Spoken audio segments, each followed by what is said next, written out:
मित्रों, आप सभी को मेरा सादर प्रणाम है। और आज की ये वीडियो छात्र प्लस गार्जियन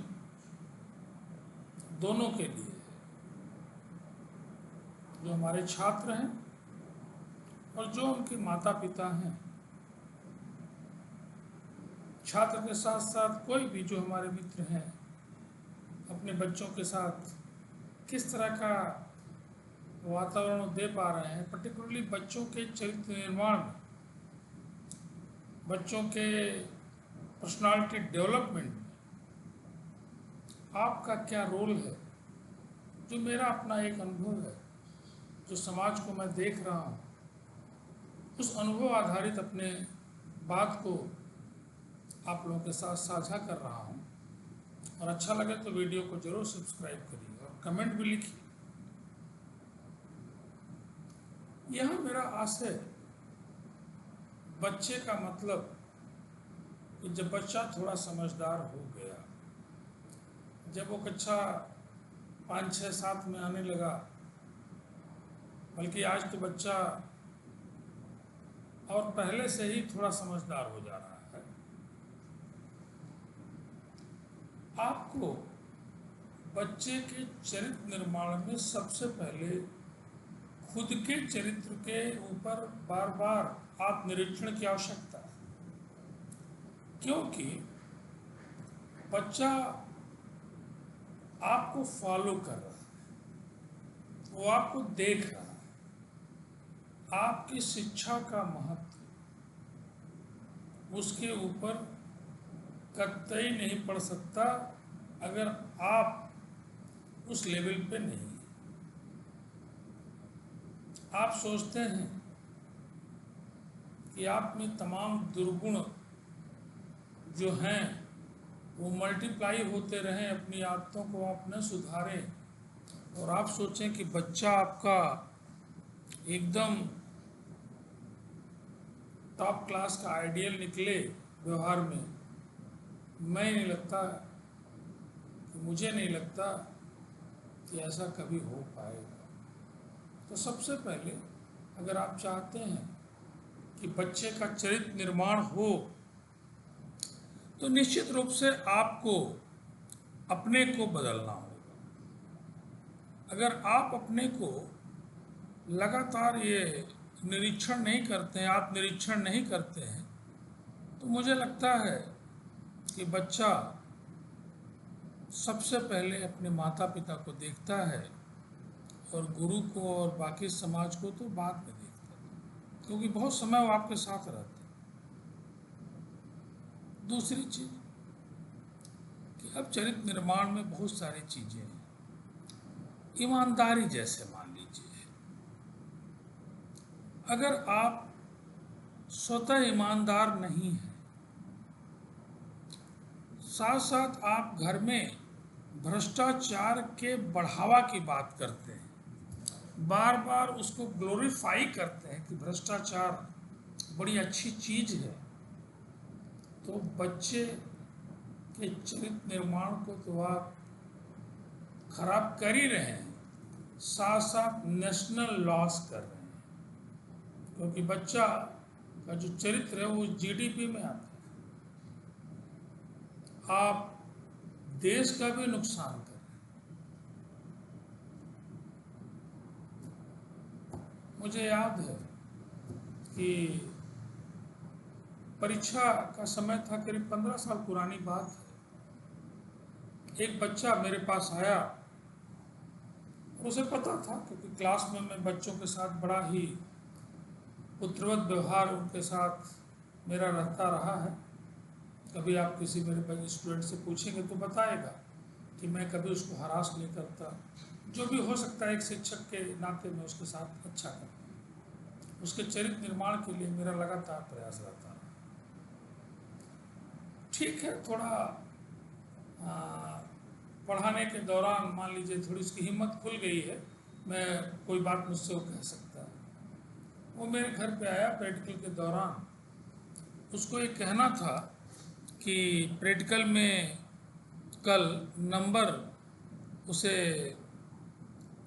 मैं ही एग्जामिनर था, लेकिन उसने बहाना करके कहा कि सर आपके कोई अगर परिचित कल हैं, हो सकता है उसको पता भी नहीं हो क्योंकि इंटरनल का पता पहले नहीं लग पाता, तो आप कृपया मेरा नंबर थोड़ा सा बढ़वा दीजिएगा। और ये कॉलेजों में चलता ही है, यूनिवर्सिटी में तो मुश्किल था थोड़ा। जब BHU में मैं था तो नेता नगरी से कहने वालों को नंबर को मैंने कम होते हमेशा देखा है। वहाँ की कहानी अलग थी, लेकिन यहाँ कहानी अलग थी। यहाँ ठीक है, थोड़ा कंसिडर करते ही हैं। और मुझे याद है कि मेरे PhD गाइड ने भी कहा था कि जाओगे तो शोर सिफारिश वाले कहेंगे ही, ध्यान रखना जो रियल टॉपर है, रियल मेरिटोरियस, उसको कम मत कर देना क्योंकि ये क्राइम है। तो मैं उसको लगातार फॉलो भी करता रहा। लेकिन ठीक है, थोड़ा माइल्ड हो जाता है। बच्चा अगर 19-20 का फ़र्क है, उसके डिवीज़न अच्छे बन जाएंगे, थोड़ी बेईमानी हो जाती है। उसका व्यवहार भी काउंट करता है, काम के साथ उसकी सिंसियरिटी भी काउंट करती है, बहुत सारी चीज़ें। कोई जरूरी नहीं कि रिजल्ट ही एकदम 100% आ जाए तभी हम उसको नंबर। तो ठीक है, वो दे न दे तो बात की बात है। वो लड़का आ गया और 1,000 रुपये का नोट आज के 20 साल पहले, 15 साल पहले उसने मुझे दिया के कहा कि गुरुजी बड़ी हिम्मत जुटा के कि ये पैसा मैं लाया हूँ, मिठाई इसकी खा लीजिएगा सर, या उनको खिला दीजिएगा। हालांकि उसकी हिम्मत पता नहीं कैसे पड़ गई, मुँह लगा होने के कारण। मैंने कहा देखो भाई, पास होके कभी कुछ गुरदक्षिणा में ला के मिठाई खिला दोगे तो मैं खा लूँगा, कोई इतना परहेज नहीं, खुशी में तुम्हारी खा लूँगा एक मिठाई। लेकिन परीक्षा के पहले ये रिश्वत स्वरूप जो तुम लाए हो, ये मैं नहीं ले सकता। तो मेरा स्वभाव जानते हो। बोला सर मैं जानता हूँ कि आप नहीं लेंगे, लेकिन दूसरे टीचर जिस तरह करते हैं, आपके दोस्त उनको करके, कोई नहीं करता है, ये तुम्हें गलतफहमी। थोड़ा जिद करने लगा, ढीठपन दिखाने लगा। मैंने कहा तुम जाओगे या मैं तुम्हें नीचे छोड़ के आऊँ, डांटने लगा मैं उसे। खैर वो चला गया। मैंने बच्चे से अपने पूछा, बच्चा मेरा छोटा वाला 4th में पढ़ता था। आप सोचिए बच्चा कितना वाच आपको कर रहा है। मैंने कहा कि भाई ये पैसा बेटा, नाम लेके उसका, अगर मैं ले लेता, उसके सामने चूंकि ये बात चल रही थी, तो बड़ा अच्छा था, चलते क्वालिटी रेस्टोरेंट में या किसी रेस्टोरेंट में, आज खाना वाना खाते बढ़िया तुम्हारे साथ। अरे पापा बड़ा आपने अच्छा किया कि नहीं लिया। मेरे दोस्त मुझको कहते कि ये चोर का लड़का है। देखिए कि बच्चा कक्षा 4 का विद्यार्थी कैसे आपको फॉलो कर रहा है। जब आप घर में अपने भाइयों की, अपने परिवार के लोगों की चटकारे ले लेके शिकायत उस बच्चे के साथ में करते हैं, माता पिता करते हैं, तो उससे पत्नी थोड़ी सेटिस्फाई होंगी, खुश होंगी।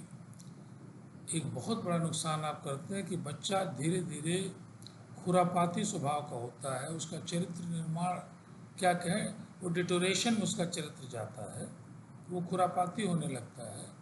और उसका सबसे पहला दंड वो आपके भाई को या खानदान को नहीं दे पाएगा, क्योंकि रहना उसको आपके साथ है। उन सारी शिक्षाओं का इस्तेमाल वो आपके ऊपर करेगा। आप जब बढ़ती एज में होंगे तब पछताएंगे, क्या मैंने क्या उसके साथ किया है। तो कहावत है ना कि बेया बोया पेड़ बबूल का, तो आम कहाँ से हो।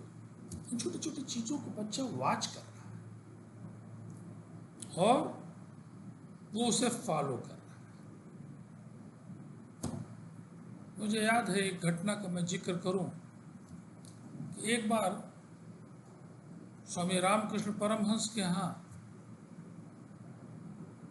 एक माँ एक बच्चे को लेके आई, अपने बेटे को, कि ये इसका दांत बड़ा खराब हो रहा, पेट बड़ा खराब हो रहा है, ये बड़ा गुड़ खाता है। उन्होंने कहा ठीक है तुम कल आओ, कल तुम इसका उपाय बताओ। अगले दिन जब वो माँ अपने बेटे को लेके आई, सोची कोई बहुत बड़ा उपाय वो बताएंगे, तो उन्होंने कहा कि बेटा गुड़ तुम मत खाना, और नहीं तो तुम्हारी सेहत खराब होगी, तो ज़्यादा गुड़ नहीं खाते। इतने कह के बोला ठीक है जाओ, अब नहीं खाएगा। स्वामी जी विवेकानंद जी वहाँ थे, उनको बड़ा आश्चर्य हुआ कि गुरुजी यही कहने के लिए आपने एक दिन बाद उसको बुलाया है? बोले तुमने वॉच नहीं किया, तुमने हमें देखा नहीं। जब से मैंने उसको कहा कि कल आना, तब से मैंने कोई भी मीठी चीज नहीं खाई। मेरी बातों का असर तभी पड़ेगा जब मैं उसको खुद नहीं करूँगा। आप सोचते हैं कि दिन भर आप झूठ बोलें, 24 घंटे झूठ का व्यापार करें, बेटा हरिश्चंद्र पैदा होगा या आगे चल के हरिश्चंद्र बनेगा, क्या यह संभव है? मुझे नहीं लगता, कभी संभव नहीं। तो बच्चे में ईमानदारी अगर नहीं है, ईमानदार बच्चे मुझे बहुत प्रिय हैं। मेरे पुराने मकान मालिक कुलशेष साहब हैं, जिनके यहाँ उनके बेटे को मैं बड़ा अप्रिशिएट करता हूँ और बहुत बड़ा आदमी है, बहुत बड़ा अच्छा टैलेंटेड है। मैंने उसको हाई स्कूल में कुछ पढ़ाया भी है, दिमाग तो था ही उसके पास, लेकिन वो ईमानदार है। जब भी मैंने उनके पिताजी से पूछा कैसा पढ़ रहा हूँ, कहते थे कि जब भी मैं फ़ोन लगाता हूँ कि मैं तो अभी सोया हूँ, अभी मैं बैठा हूँ, अभी मैं घूमने जा रहा हूँ। बहुत कम बार बताता था कि मैं पढ़ने बैठा। ईमानदार था, चाहता तो क्या है बता देता, मैं पढ़ रहा हूँ हर वक्त। बहुत सारे बच्चे जिनको मैं पढ़ाई में भी देखता हूँ कि नहीं आ रहा तो सर नहीं आ रहा है, इतना एनालिसिस करके बताता है कि यहाँ तक तो आ रहा है लेकिन ये नहीं आ रहा है। मैंने देखा ऐसा बच्चा आगे चल के बड़ा अच्छे कैरियर का हुआ है। ईमानदारी हर जगह है, हर क्षण आपका साथ दे रही है। आपकी उन्नति में ईमानदारी का मतलब नहीं कि केवल पैसा आप नहीं लेते, वो ईमानदारी है। हर क्षण अपने काम में, अपने उठने बैठने में, अपने व्यवहार में, अपने लोगों से मिलने जुलने, हर जगह अगर आप ईमानदार हैं तो निश्चित रूप से आपको तो सुख मिलेगा ही, आपके बच्चे का भी चरित्र निर्माण होगा, वो ईमानदार बनेगा। दूसरी चीज कि त्याग की भावना। मनुष्य एक सामाजिक प्राणी है, बच्चा भी एक सामाजिक ही प्राणी है। अगर उसके अंदर त्याग की भावना नहीं है, परम स्वार्थी है, त्याग और स्वार्थ दोनों एक दूसरे के अपोजिट है। आपको बड़ा अच्छा लगता है कि अरे मेरा बेटा बड़ा स्वार्थी निकल रहा है। ऐसे बच्चों को मैंने देखा अपनी रिश्तेदारी में, और चारों तरफ वाच कर रहा हूँ आजकल कि लकवा मार दिया, मर गए, विदेश से देखने नहीं है। क्यों? क्योंकि आपने उसको स्वार्थी बनाया। कोई दोस्त बीमार पड़ गया, मत जाओ, क्या तुम्हें लेना देना उससे, जबकि उसका दोस्त हो, आप उसे रोक रहे हैं, क्यों जाओगे? चोट लग गई, उसको हॉस्पिटल तक पहुंचाना है, अरे तुम्हारा 1 घंटा बर्बाद हो जाएगा। 1 घंटा बर्बाद की वकालत करते रहे। और मैंने देखा कि आईआईटी के लिए उसको भेजे हुए हैं बड़ी अच्छी अच्छी जगह, आईआईटी तो छोड़े, यूपीटीयू में नहीं आ पाया। कुछ प्रभु भी कहीं है, कोई सर्वशक्तिमान है जो सब देख रहा है और सब उसी अनुसार आपको दे रहा है। तो बच्चे को थोड़ा त्यागी बनाइए, अपने त्यागी होइए, बच्चा भी त्यागी हो। त्याग अगर उसके अंदर नहीं है तो न वो अपने लिए सुखदायी है, न परिवार के लिए सुखदायी है, न समाज के लिए, न देश के लिए। त्यागी नहीं होगा तो वो देश क्या, अपने भाई बंधु किसी के लिए त्यागी नहीं। वही बच्चा आगे चल के देश का नागरिक बनेगा और आफ्टर ऑल देश का नुकसान। तो इन छोटी छोटी चीज़ों को अगर आप इग्नोर करते हैं कि अरे इससे क्या फर्क पड़ता है, याद रखिए बच्चा आपको फॉलो कर रहा है, हर क्षण आपको वॉच कर रहा है। बच्चे के अंदर देने की प्रवृत्ति नहीं होगी। एक घटना का और जिक्र करूँ। अभी कुछ दिन पहले कोरोना हुआ, मुझे कोरोना हो गया, जबकि मैं डायबिटिक 20 साल से, बीपी भी, उसकी बहन है बीपी मुझे 10 साल से। कोरोना पूरे परिवार को हो गया। ठीक है, मैं अपने किसी न किसी जो बहुत गरीब रिलेटिव हैं उनको अपने खर्चे में से काट के चैरिटी, मेरा विश्वास है, मैं जरूर कुछ करता हूँ जो मुझसे हो सके। मैंने अपने बेटे से साझा किया, मैंने कहा यार क्या बताऊँ बेटा, मैंने तो बड़ा पैसा, इतना पैसा दे दिया। उसने कहा पछता रहे? मैंने कहा नहीं, मैं ऐसे कह रहा हूँ, आपको लगता नहीं कि 50 लाख 1-1 करोड़ खर्च के और बड़े बड़े वेदांता अस्पताल में बड़े बड़े सेलिब्रिटी खत्म हो गए कोरोना। आप घोर डायबिटिक, 1000 बीमारी आपको है, 200 रुपये 100 रुपये के पैरासीटामॉल में ठीक हो गया, वो भी नहीं लेते तो ठीक हो जाते। आपको लगता नहीं कि कहीं न कहीं ईश्वर कंपनसेट कर रहा, देख रहा है? देखो, बच्चा इसको वॉच कर, मैं देखता हूँ मेरे दोनों बेटों में, बड़े बेटे में भी देखता हूँ और दोस्तों के बेटों में भी देखता हूँ। इस तरह के स्वभाव में बच्चे में ये कैपेसिटी है कि पढ़ाई के लिए जो पैसा पाया है ना, उसमें भी भूखे दूखे को 10 रुपये निकाल के दे लेता है, उसे कष्ट नहीं होता। वो कभी अगर कोई चीज़ ले आएगा तो बांट के खाने की प्रवृत्ति उसके अंदर है, उसके अंदर ये प्रवृत्ति नहीं है कि वो सब खुद ही खा जाए। ये भी आगे चल के आफ्टर ऑल समाज का निर्माण हो रहा है। आप बच्चे का निर्माण जो कर रहे हैं, आफ्टर ऑल वो देश का निर्माण हो रहा है। देश को एक अच्छा नागरिक आप दे रहे हैं, केवल जन्म दे दिए आप, उससे नहीं। अभी फादर्स डे बीता है, माँ तो पालन पोषण करती ही है, उसकी तो बात ही अलग है, जननी है, लेकिन पिता का भी एक उम्र के बाद जीवन में बड़ा महत्व है। बच्चे के लिए बहुत सारी चीज़ें उसके पिता से ही सॉल्व होती हैं। तो मेरा ये कहना है कि गार्जियंस को अपने बच्चे के चरित्र निर्माण में अपने को बार बार आत्मनिरीक्षण करना है और ये देखना है कि मैं तो कहीं नहीं पथ से भ्रष्ट हो रहा हूँ, क्योंकि आप तो जो भ्रष्ट होंगे उसका दंड आपको मिलेगा ही मिलेगा। मैं कुंडली विश्लेषण करता हूँ, बड़े बड़े अच्छे लोगों को मैंने देखा, उनकी कठिनाइयों को मैंने बड़े नज़दीक से देखा है, बड़े बड़े भ्रष्टाचारियों को मैंने बड़े नज़दीक से देखा है। लगता है कि इससे ज़्यादा सुखी रिक्शावान है। आप तो कष्ट भोगेंगे, लेकिन उसी कष्ट में बच्चा भी आपका बर्बाद होगा, इसकी गारंटी।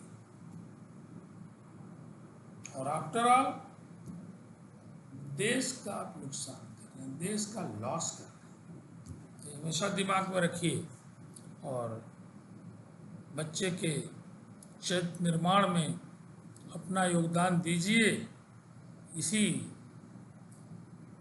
आशा के साथ ये वीडियो मैं अब समाप्त कर रहा हूँ और अगली वीडियो पुनः जल्द आएगी। ये मोटिवेशनल वीडियो हमारे छात्रों के लिए भी है और एक लाइन है कि छात्र पर ट्रस्ट करिए, थोड़ा विश्वास करिए, थोड़ा छोड़िए उसे, क्योंकि किसी शायर ने कहा है कि चाहते हो कि परिंदा उड़ान भरे, चाहते हो कि परिंदा उड़ान भरे आकाश छुए, अरे जरा उसके पर तो खोल पहले। तो वही वाली बात है।